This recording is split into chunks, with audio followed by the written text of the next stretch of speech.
Welcome back, everybody. Ready for another deep dive? Always. Well, today we're diving straight into the world of ancient Indian statecraft. Ooh, fascinating. Yeah.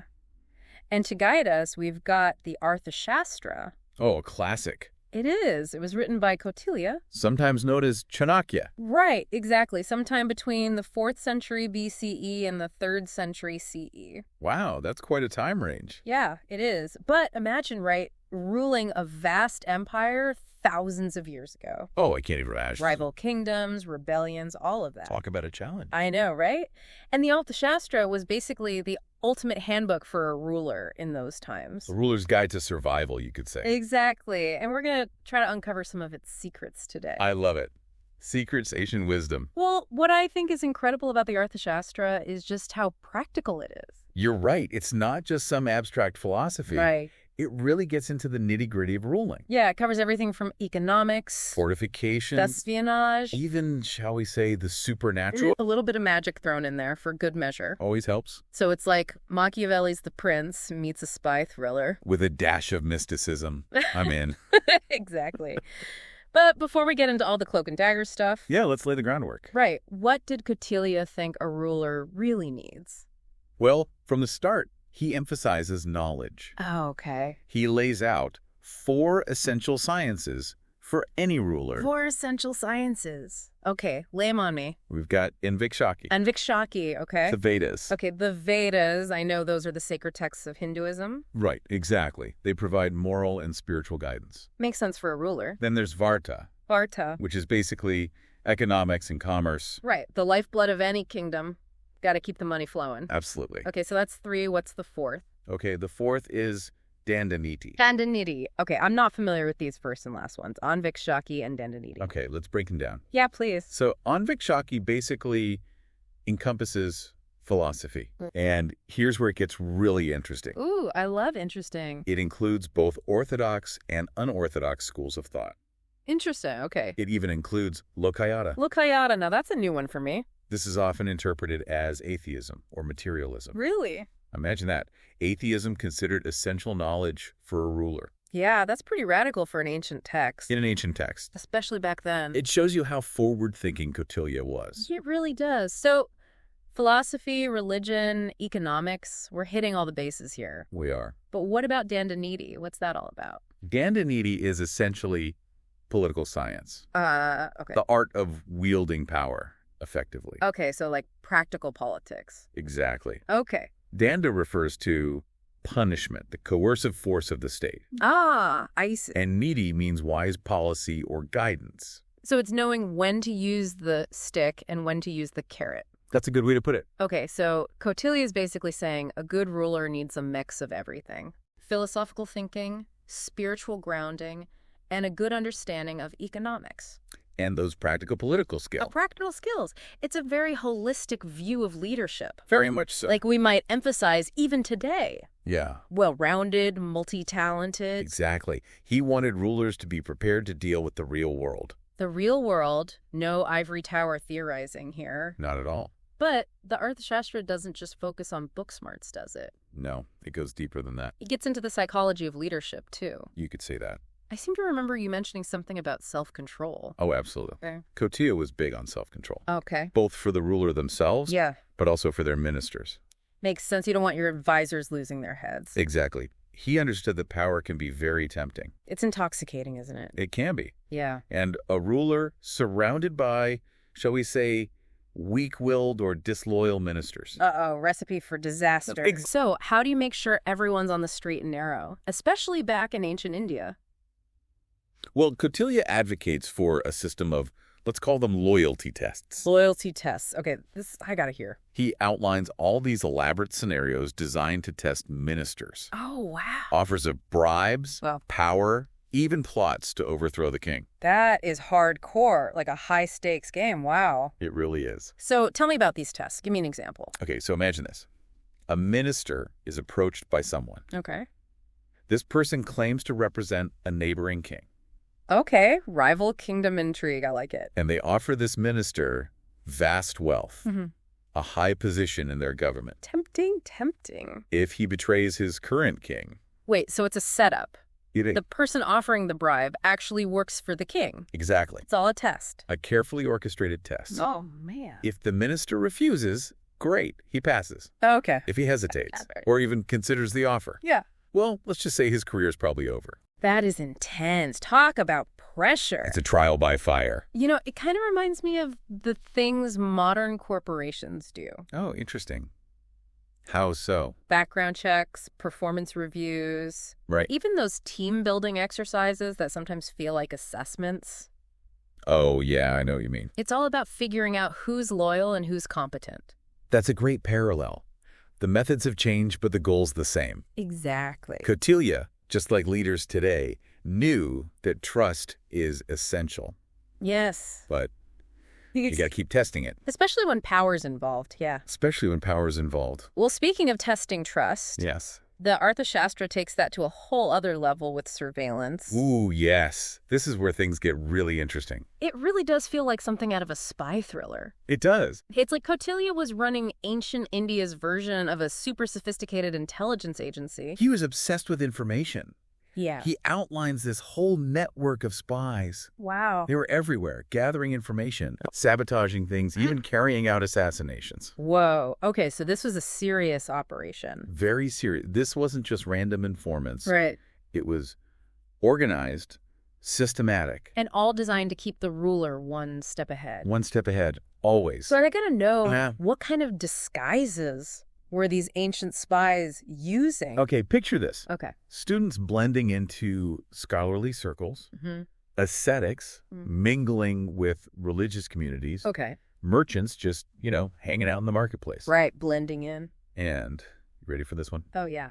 Poisoners disguised as holy men. Poisoners disguised as holy men. Now that's dedication. That's commitment. Yeah. I mean, it must have been a pretty paranoid world back then. Well, it wasn't just paranoia. Right. It was also pragmatism. Okay. Ruling a vast empire is complex. I can imagine. Information is power. Absolutely. And controlling that information was key. Key to survival, yeah. In a world without instant communication. Rumors and misinformation could spread like wildfire. Oh, easily. They could destabilize an entire kingdom. That's true. Spies. They were the eyes and ears of the ruler. Like an early warning system. Yeah, but with a human touch. Right. Keeping things in check. Well, let's shift gears from all this cloak and dagger stuff. Okay, where are we going now? Let's talk about something a little more solid. Fortifications? Ah, fortification. I know the Arthashastra gets into the details of building and defending forts. Absolutely. That was a major focus for Kautilya. Why so much emphasis on forts? Well, he believed a well-fortified capital was essential. Essential for? Survival, really. Oh, okay, makes sense. He gives these incredibly detailed instructions. Like blueprints. Almost. Everything from the layout of the fort, Okay. moats, ramparts, you name it. He thought of everything. He even talks about the placement of watchtowers, stockpiling supplies. Wow. It wasn't just building walls. He was creating a whole system. A system designed to withstand anything. And project an aura of strength. Ah, so it was as much about psychology as it was about bricks and mortar. You got it.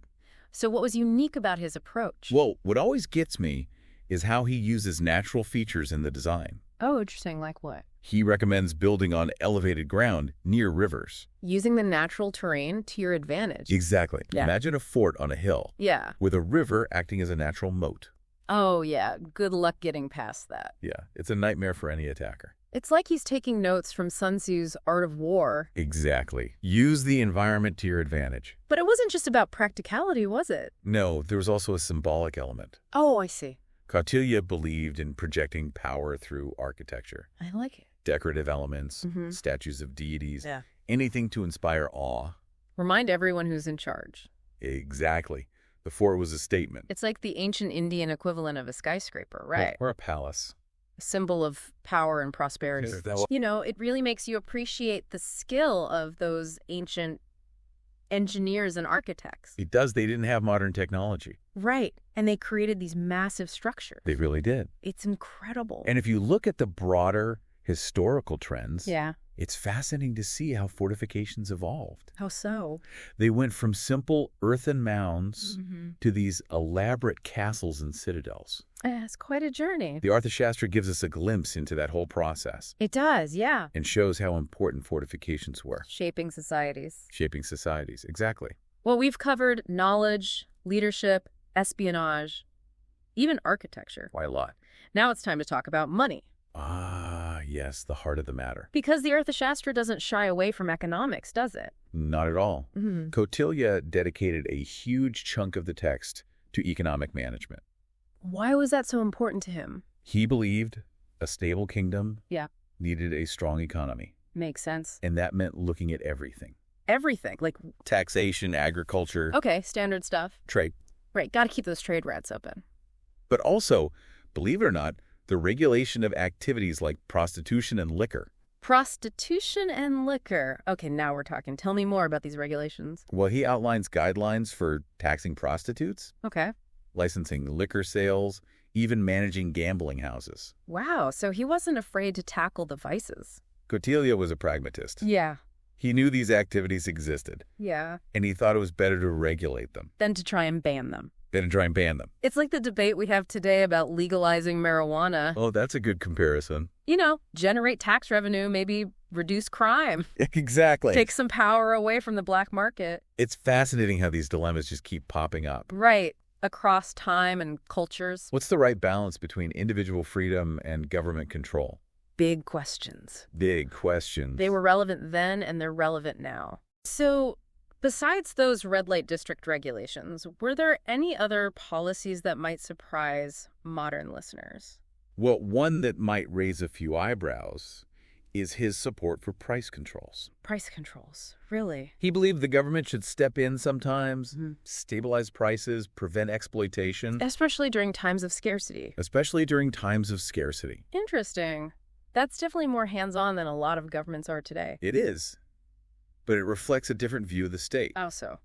Back then, the ruler was seen as a protector. A benevolent protector, like a father figure. Exactly.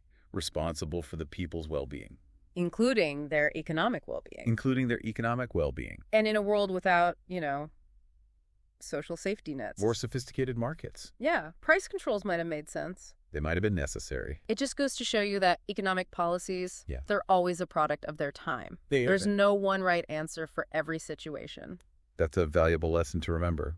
especially today with all the challenges we're facing. Absolutely. Well, while we're on the topic of government intervention, Yes. the Arthashastra also outlines a pretty comprehensive legal system. No, you don't. Regulating the economy is one thing, but Kautilya seems to have wanted to, codify every aspect of life. He did. He believed a strong legal system was crucial Crucial for what? for maintaining order and justice. Makes sense. And the Arthashastra covers it all. Give me the rundown. Marriage, inheritance, Mm-hmm. theft, assault. Okay. Even what happens if you're falsely accused of causing harm with a wild animal. Wait, hold on, what?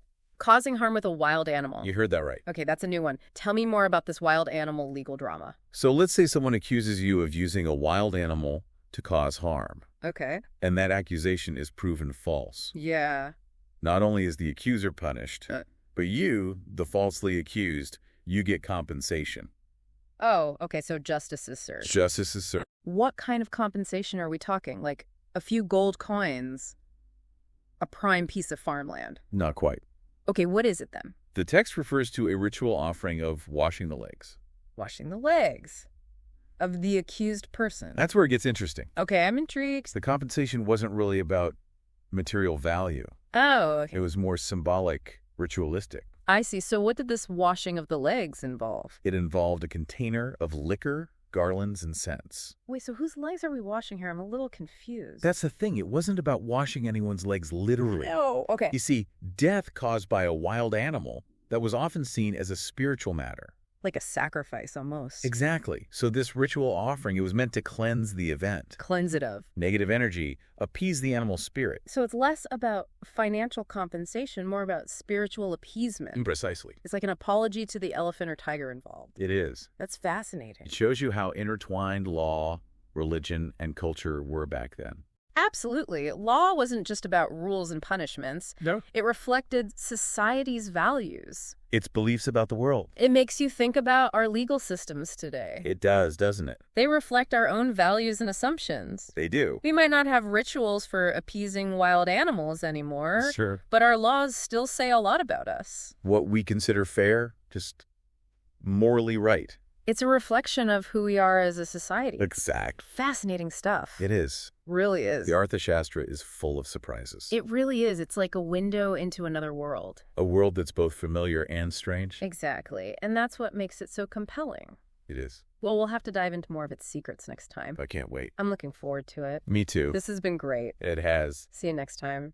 And just as our legal systems really reflect those values we hold, They do. the way a state interacts with other states, it reveals a lot about its priorities too. It's true. You can tell a lot about a kingdom by its allies and its enemies. Exactly. And that brings us to another fascinating aspect of the Arthashastra. Okay, what's that? It's insights on war and diplomacy. Ah, the art of international relations, ancient Indian style. Kautilya knew that navigating those relationships with other kingdoms, it was crucial. It's like he was writing ancient India's foreign policy handbook. You could say that. So what was his approach? Was it all about brute force, might makes right? Not quite. He was much more nuanced than that. Okay, I'm intrigued. Tell me more about this nuance. He outlined something called the six-fold policy. Six-fold policy. Okay, that sounds intriguing. It lays out 6 different approaches a ruler can use. 6 different approaches to what? To dealing with other kingdoms. Okay, so like 6 different tools in the diplomatic toolbox. Exactly. Depending on the situation, you choose the right tool for the job. I like it. Very strategic. So what are these 6 approaches? Break it down for me. Okay, so first you have peace. Peace? Makes sense. Keep things calm. Avoid conflict if you can. Exactly. Maintaining good relationships, treaties, alliances, the drill. Standard diplomacy 101. Pretty much. What's next? Next, we have war. Okay, so the opposite end of the spectrum. Sometimes diplomacy just doesn't work. And you gotta fight. Bring out the chariots and the elephants. Classic. Speak softly and carry a big stick approach. That's Kautilya in a nutshell. But I'm guessing he recognized that not every conflict is worth fighting directly. Oh, absolutely. Right. You don't want to waste resources on every little squabble. Exactly. So that's where neutrality comes in. The Switzerland approach. Stay out of the fight altogether. Let the others wear each other down. Smart move. Conserve your strength. Pick your battles. Precisely. So we've got peace, war, and neutrality. What are the other 3 options? Okay, we've got marching. Marching! This is essentially a show of force. Okay, so like a military parade. Sort of. You mobilize your army, move it towards a rival's territory. You don't actually attack. Not necessarily. It's more about sending a message. Letting them know you're ready if they try anything funny. Exactly. A bit of strategic intimidation. I like it. What's next? Next, we have seeking protection. Seeking protection. This basically means finding a stronger ally. Like a big brother to watch your back. Exactly. If you're a smaller kingdom facing a bigger threat, it's a good strategy. There's strength in numbers? There is? It's like ancient India's version of a mutual defense pact. It is. Okay, that's 5 approaches. What's the 6th and final one? Okay, the 6th one is the dual policy. Dual policy. That sounds a bit sneaky. It is. This is where things get really Machiavellian. Ooh, I like it. Tell me more. Basically, it involves making peace with one king Okay. while secretly preparing to attack another. Wow. Okay, playing both sides against each other. Exactly. That's risky. It is. But it can be very effective if done right. Exploiting rivalries for your own benefit. Kautilya was all about pragmatism. So he recognized that sometimes you gotta play dirty. Let's just say he understood the complexities of power. There are no easy answers in international relations. There aren't. Not then. Not now. It's fascinating how these ideas still resonate today, even though we're not dealing with chariot battles and alliances sealed by marriage anymore. The fundamentals haven't changed that much, have they? I guess not. Diplomacy, strategy, power dynamics, it's all still there on the world stage. Human nature is a constant. And speaking of human nature, let's go back to one of my favorite topics, spies. Ah, yes, our cloak and dagger friends. We talked about their disguises before, but the Arthashastra doesn't just stop there. Oh no, it gets much deeper. Kautilya had all sorts of devious uses for spies. He did. He saw espionage as a tool with many applications. Like what? Give me some examples. Well, he talks about using spies to sow discord among enemies. Okay, classic divide and conquer. Spread disinformation, create distractions, Cause chaos, basically. and even assassinate rivals. Whoa. Okay, this is getting serious. Kautilya was not messing around. So what kind of specific tactics did he suggest? Well, one that stands out is using spies to spread rumors. Oh, rumors. The original fake news. Exactly. Plant stories about an enemy king's cruelty, his incompetence, maybe even some juicy scandals. Character assassination, the oldest trick in the book. And just as effective today as it was back then. It's true. We see it all the time. Disinformation campaigns, social media manipulation, it's all about controlling the narrative. It's like information warfare has been going on forever. Humans have always tried to influence each other through stories and rumors. It's fascinating. It really is. It makes you think, what would Kautilya do with the internet? Oh, man, I don't even want to imagine the disinformation campaigns he could run. He'd be a master of social media manipulation. He'd be trending every day. He would. But before we get too carried away with modern-day parallels, let's circle back to something you said earlier. Sure, what's that? About the Arthashastra reflecting this unique blend of reason, religion, and even superstition. Ah, yes, that's a crucial point. The Arthashastra doesn't just focus on the practical. It also acknowledges those spiritual and mystical aspects of life. It's a reminder that even back then, people were grappling with these big questions. Big questions about the nature of reality, the role of the divine. The limits of human knowledge. And those questions are still relevant today, aren't they? They are. We might not use magical herbs or consult oracles anymore. But we still wrestle with those issues of faith and reason. The unseen forces that shape our lives. Some things never change. It seems not. Well, that's a great place to take a break, don't you think? A perfect cliffhanger. We'll pick up this thread next time, explore even more of the Arthashastra's wisdom. Sounds good to me. Until then, keep those minds sharp and stay curious. It's amazing, isn't it? It really is. How these ideas from so long ago, Thousands of years. thousands of years, yeah, can still resonate with us today. The human experience, I guess some things just don't change. I guess not. So we've journeyed through the Arthashastra, Quite a journey. explored ancient Indian statecraft from economics and warfare, To espionage and even a bit of magic. a little bit of magic thrown in there. But as we wrap up this deep dive, Yeah. the big question is, What does it all mean? what does it all mean for us today? How did these ancient insights apply to, our modern world Yep. with nation states and global economies? And let's not forget the ever-present buzz of social media. Oh, yeah. Can't forget social media. So how does it all connect? Well, I think the key takeaway here is that the Arthashastra, Yeah, it may seem like a relic of the past, it does. but its observations about power, strategy, and human nature, Mm-hmm. they're still surprisingly relevant. In the 21st century. In the 21st century, exactly. We've touched on some of those parallels already. We have, yeah. Disinformation campaigns, Economic stability, the challenges of leadership. the lure of power, It's all there. all there in the Arthashastra. And you know what else? What's that? Those timeless leadership principles that Kautilya emphasizes. Oh, absolutely. Self-control, delegation, seeking wise counsel, These are crucial qualities for any leader, not just in ancient India. not just in ancient India, no. For anyone running a country, a company, even just a small team, It's about more than just charisma, isn't it?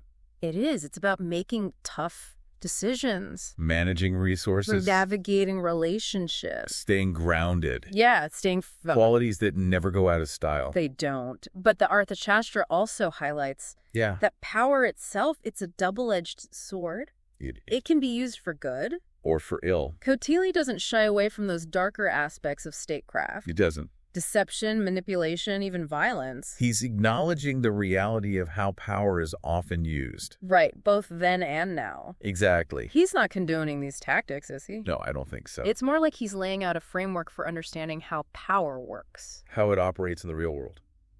Not necessarily how it should be used. Right? It's up to us to decide that. It is, yeah. As individuals. As a society. To decide how we want to use power, what limits we'll place on it. It's about constantly asking ourselves those tough questions. Like what? What are our goals? Are our methods aligned with our values? Big questions. Big questions, but important ones. They are. And it all comes back to those 4 essential sciences Kautilya talks about. Right, the philosophy, religion, economics, political science. He was basically saying that a well-rounded education, Yeah.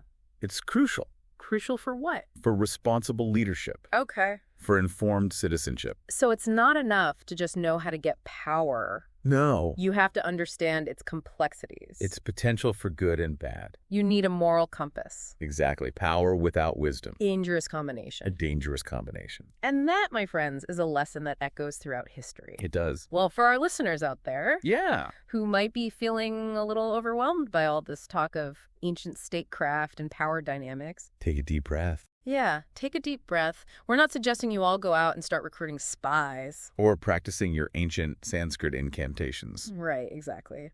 But we do hope this deep dive Yeah. has sparked your curiosity, Made you think a little differently. given you some new perspectives on leadership, governance, and the whole idea of power. I think it's safe to say the Arthashastra, despite its age, Yeah. it still has a lot to teach us. Yeah, it does. So keep those parallels in mind. Yeah, think about how Kautilya's ideas connect with the world we live in today. Exactly. What are the modern equivalents of his sixfold policy? Ooh, good question. How do his insights on leadership apply to the challenges facing our leaders today? And what can we learn from his observations about human nature? So many questions to ponder. The Arthashastra might be an ancient text, Yeah. but it's still full of wisdom. Wisdom that's worth exploring. It is. Well, thanks for joining us on this deep dive, everyone. It's been a pleasure. It has. We'll see you next time, ready to explore another fascinating corner of knowledge discussed